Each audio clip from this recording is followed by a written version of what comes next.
Kami dari kelompok 3 mau melakukan penelitian tanam paksa yang ada di Jepara. Yuk ikuti kami.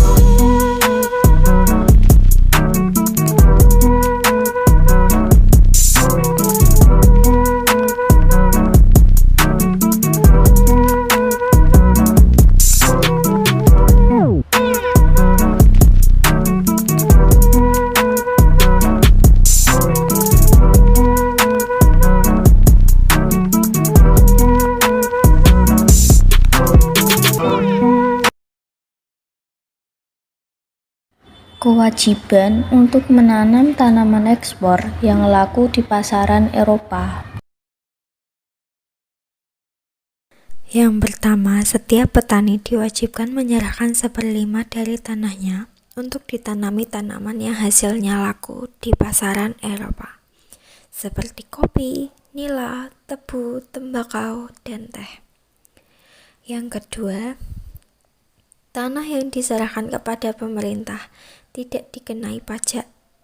Yang ketiga, jika hasil tanaman yang diserahkan kepada pemerintah melebihi pajak, maka akan dikembalikan kepada petani.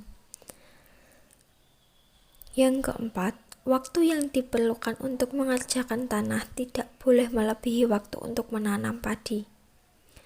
Namun, mereka membalikan semua kenyataan itu. Pelaksanaan tanam paksa di wilayah Jepara. Pada saat itu, Belanda memerintahkan rakyat pribumi untuk menanami lahannya khusus dengan tanaman tebu.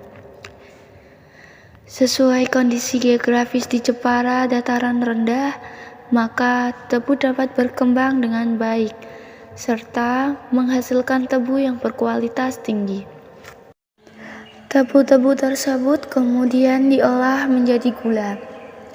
Gula juga termasuk salah satu komoditas ekspor yang laku di pasaran Eropa.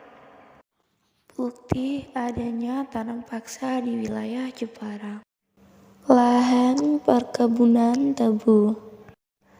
Pabrik gula Bonjot.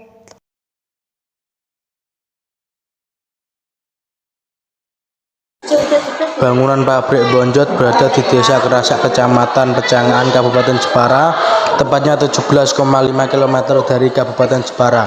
Didirikan pada tahun 1936 hingga 1939. Bangunan ini pernah menjadi pemasok gula bagi Belanda. Pada tahun 1942, bangunan mulai rusak saat Jepang masuk ke Indonesia. Dulu pabrik gula berada di Pejangan, sekarang dipindah pabrik Karunggoni, kemudian berpindah ke pabrik Bonjot hingga akhirnya pabrik rusak total pada tahun 1962, dan sekarang pabrik gula Bonjot dialihkan menjadi gudang mebel. Perusahaan ini mengelola jalur kereta api di Demak, Kudus, Pati, Rembang, Jepara, khususnya di Mayong, sebagian Blora, sebagian Grobogan, sebagian Bojonegoro, dan sebagian Tuban.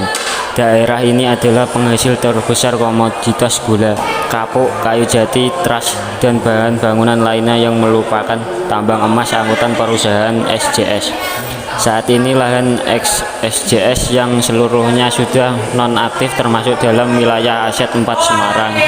Perusahaan ini mengusung lebar sepur 1067 mm termasuk lintas tram Semarang, Jurnatan Hulu, Banjur Kanal, dan Jurnatan Jomblang. Pada umumnya, pembangunan jalur kereta api di Indonesia pada masa kolonial Belanda tidak lepas dari kepentingan pemerintah pada masa itu, yaitu untuk memudahkan angkutan komoditas ekspor hasil tanam paksa. Jalur kereta yang berada di Jepara berada di daerah Bakalan, Gotri, depan SMA N1 Mayong dan SMA N1 Mayong.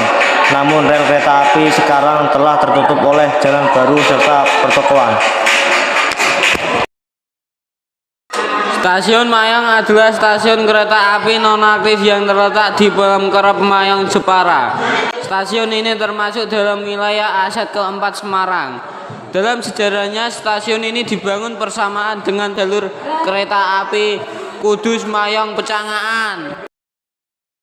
Sekarang saya sama teman saya udah ada di depan SMA Negeri 1 Mayong. Dulunya di depan SMA ini adalah peninggalan rel kereta api yang sekarang sudah tertutup sama pembangunan jalan.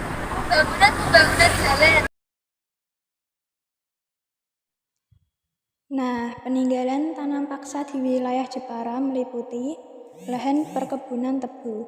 Tebu adalah bahan baku pembuatan gula. Tanaman jenis rumput-rumputan ini hanya dapat tumbuh di daerah beriklim tropis. Salam jas merah. Salam jas merah. Dadah.